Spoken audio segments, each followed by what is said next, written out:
All right. Hey, everybody. Welcome back. Here to Ask a Ranger at Soto National Memorial.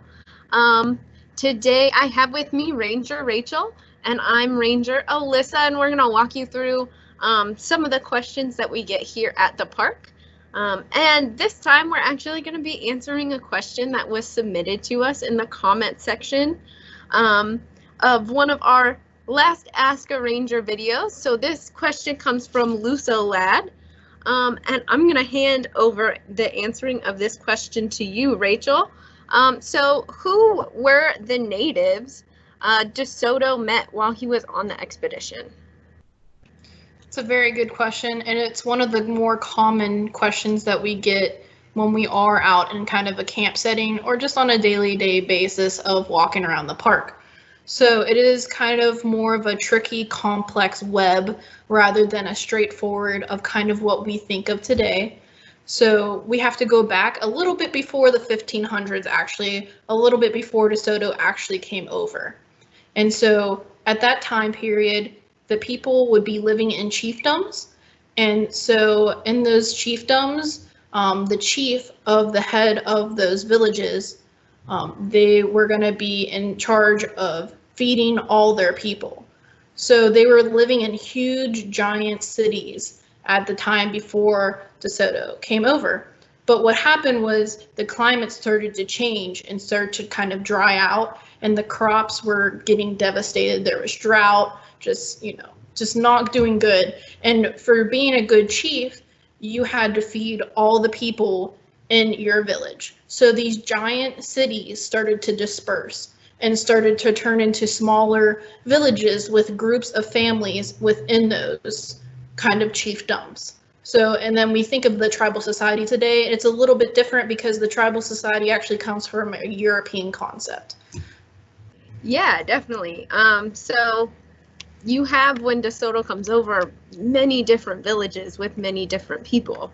And a lot of the Native Americans here, too, pass down all their history and all their culture through a lot of oral storytelling, and not necessarily written histories. So it's also hard to answer this question because a lot of our information about these natives that were living at the time of the DeSoto expedition only comes from the DeSoto Chronicles, because that's basically the only written history we have of these people at this time, which is kind of unfortunate because we only have that to go off of, and also archaeological evidence, which it's kind of hard sometimes to piece those two things together.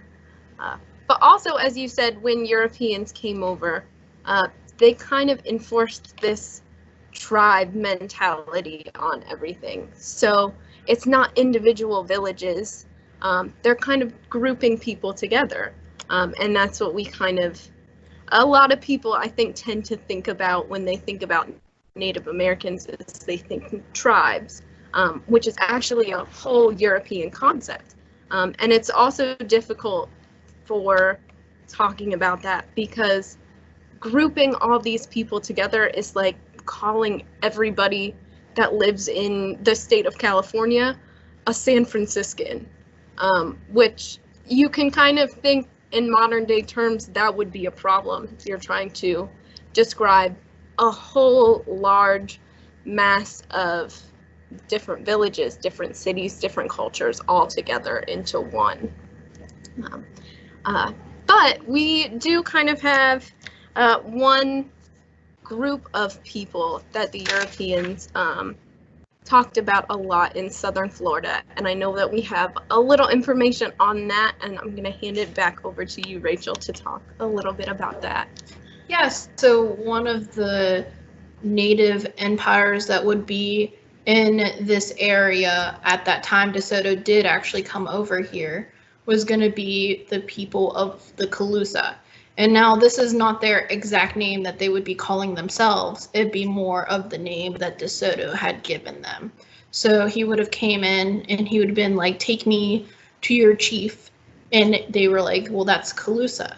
So again, like Alyssa said, the Calusa were kind of the bigger empire, but there would have been still smaller, different villages within that big kind of empire going around. And he would have built a huge mound, and they would have been kind of sitting at the top of it.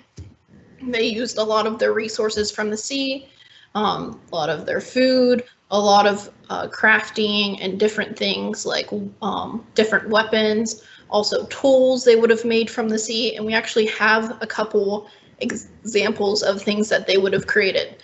So the first one that I'm going to show you is going to be a shell hammer.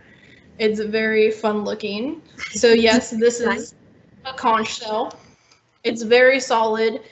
So it is very solid. It's not like the ones that you have seen on kind of the beach area that are very fragile. This is very solid.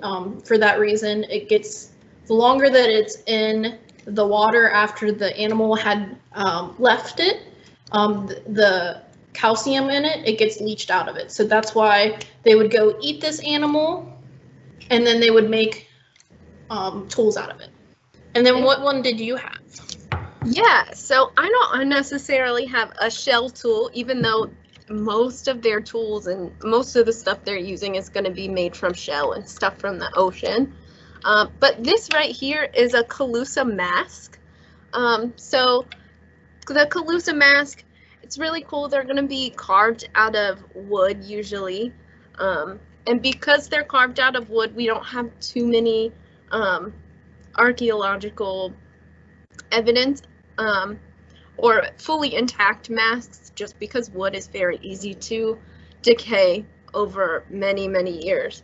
But these masks are really cool. They'd be worn for different ceremonies, and each person would have made their own mask. So they would have carved it in their own way, and they would have decorated it in their own way, and it would have been made personalized for them. So that's really cool, and that's usually the people that live down here. So the Calusa would have used these, which was really awesome. But yeah. So I think that is all we have for that question. We did have one other question submitted by Lusolad that we're also going to answer in another video, because both of these questions were so packed with information that we didn't want to either overwhelm you or not give it enough attention. So definitely come back and talk with us some more about these questions. And yeah, thank you all for tuning in. Bye guys, see you next time.